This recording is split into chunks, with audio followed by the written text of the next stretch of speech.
briser le silence, pour ma part, c'est quelque chose qui est extraordinaire. Je me rappelle quand j'étais jeune, j'ai eu à vivre justement de l'agression, une forme d'agression sexuelle. L'agression sexuelle, lorsqu'on dit, c'est pas nécessaire que ce soit beaucoup de fois dans le temps, mais il suffit qu'une fois. C'est quoi les formes d'agression sexuelle? Autant être touché par quelqu'un sans notre consentement, autant d'être harcelé sexuellement par quelqu'un. Je me rappelle quand j'étais jeune, toute petite, un jeune homme bien bâti, peu importe qu'il soit beau ou pas, mais j'étais jeune.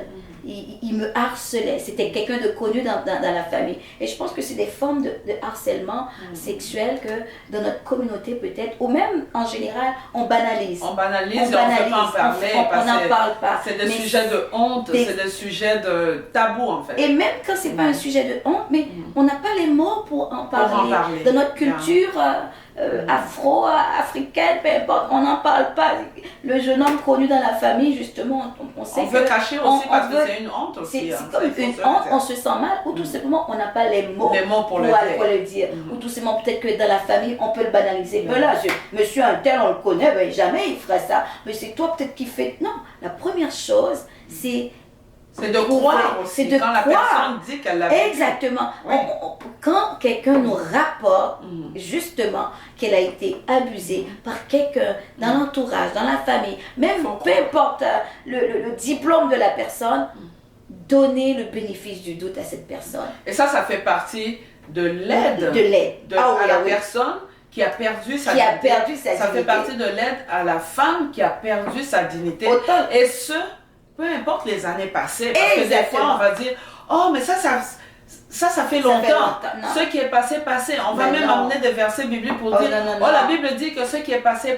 Mais les conséquences de cette perte de dignité peuvent demeurer encore jusqu'au moment où, tant que la personne ne va pas chercher de l'aide, tant que la femme ne se lève pas pour aller verbaliser ce qu'elle a vécu, pour aller verbaliser sa douleur, pour aller verbaliser ses craintes et ses peurs, à cause de cette perte de dignité, mais elle va rester dans une souffrance et elle sera jamais épanouie.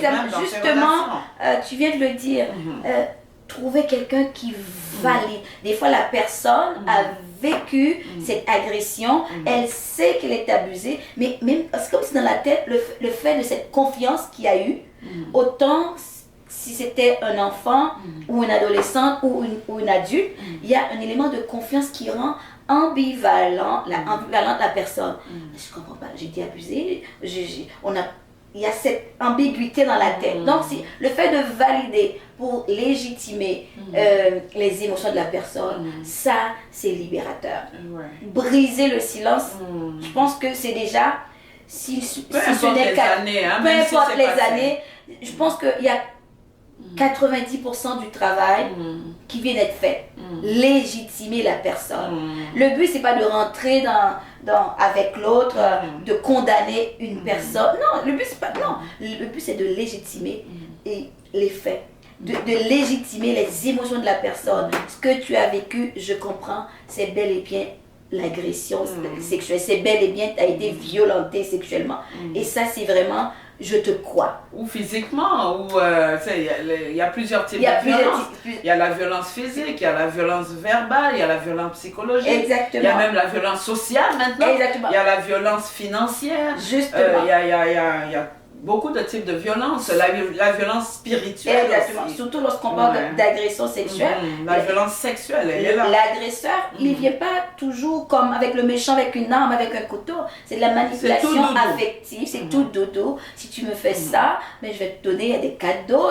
Et puis, quand tu es enfant, peu importe, tu ne comprends pas ce qui se passe.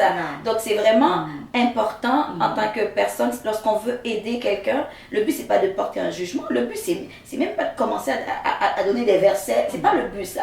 Le but c'est vraiment d'écouter la personne et de valider son expérience. Mais des fois c'est juste ça que ça prend. C'est juste ça prend. Juste d'écouter et de valider.